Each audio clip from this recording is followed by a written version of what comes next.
അഖില, ഈ മരം മുറിച്ചു കഴിഞ്ഞാൽ തമിഴ്നാട്ടിൽ ജയിലിൽ പോകും.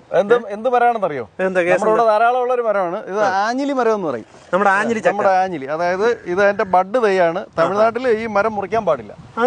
മുറിക്കാൻ പാടില്ല, പുതിയൊരു നിയമമുണ്ട്. നമ്മുടെ നാട്ടിലൊക്കെ ധാരാളം ഉള്ളതാണ്. അതെ, അതിന്റെ ബഡ് തൈയാണ് ഇരിക്കുന്നത്. അതായത് തമിഴ്നാട്ടിലെ പക്ഷികൾക്ക് ഭക്ഷിക്കാൻ വേണ്ടിയിട്ട് ആ മരം മുറിക്കാൻ പാടില്ല. മുറിച്ചു കഴിഞ്ഞാൽ ജയിലിൽ പോകും. കന്യാകുമാരി പോകുന്ന സമയത്തെ സാധാരണ ഗതിയിൽ നമ്മൾ സ്ഥിരമായിട്ട് ചുമ്മാ വീണ് പോകുന്ന ഒരു സാധനം ഇപ്പൊ കിലോ 250 രൂപ. അത് നല്ല വിലയുള്ളതാണ്. ഒരുപാട് പോഷക ഗുണങ്ങളുള്ള പ്ലാന്റ് ആണ് ഇത്. ബഡാണ്. നമ്മളെ ഇത് കാച്ചിരിക്കുന്നുണ്ട്.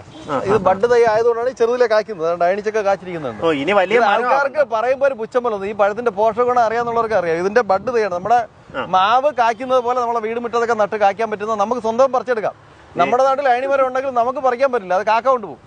ഒരു പഴം പോലെ നമുക്ക് പറിച്ചെടുക്കാനായിട്ട് വലിയ മരം ആയതുകൊണ്ട് കയറാൻ ആളില്ല, പറിക്കാൻ ആളില്ല. അയണി മറ്റുള്ള പക്ഷികൾ, കുയിൽ പോലുള്ള പക്ഷികൾ ഭക്ഷിച്ചിട്ട് പോകുന്ന ഒരു ഫ്രൂട്ടാണ് അയണിച്ചക്ക. പക്ഷെ അത് വളരെയധികം പോഷക ഗുണമുള്ളതാണ്. ഇതിപ്പോ നല്ല വിലയാണ്. ഇത് അതിന്റെ വരിക്കയാണ്. അതായത് ചുള, നല്ല വരിക്കച്ചക്കയുടെ ചുള പോലുള്ള വലിപ്പം കൂടുതലുള്ള ചുളയുള്ള ഏറ്റവും നല്ല അയണിയുടെ വെറൈറ്റിയുടെ ബഡ് തൈകളാണ് ഈ ഇരിക്കുന്നത്. അയണിയുടെ ഒരു 3 വെറൈറ്റി നമ്മുടെ ഇവിടെ പ്ലാന്റ് ഉണ്ട്. ഇതാ കാണുന്നത്, ഇത് വിദേശിയാണ്. ഇത് കെൽഡാൻ എന്ന് പറയും. ഇത് വിദേശ അയണിച്ചക്കയാണ്. അതിന്റെയും ബഡ് തൈയാണ് ഈ ഇരിക്കുന്നത്. ഇനി അതിന്റെ മറ്റൊരു വെറൈറ്റി ഉണ്ട്. ഇത് അയണിച്ചക്ക കുടുംബത്തിൽ വരുന്നതാണ്.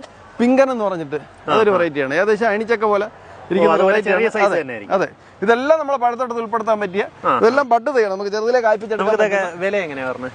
ഇതിന്റെ വില അത് വരുമ്പോഴത്തേക്ക് നമുക്ക് 850 രൂപയാണ്. അതിന്റെ ഒരു ബഡ് തൈ വരുമ്പോൾ 850. അതിന്റെ കുറച്ച് വലിയ പ്ലാന്റ് ഉണ്ട്, അത് വരുമ്പോൾ വില വ്യത്യാസം വരും. 850 രൂപ സ്റ്റാർട്ട്.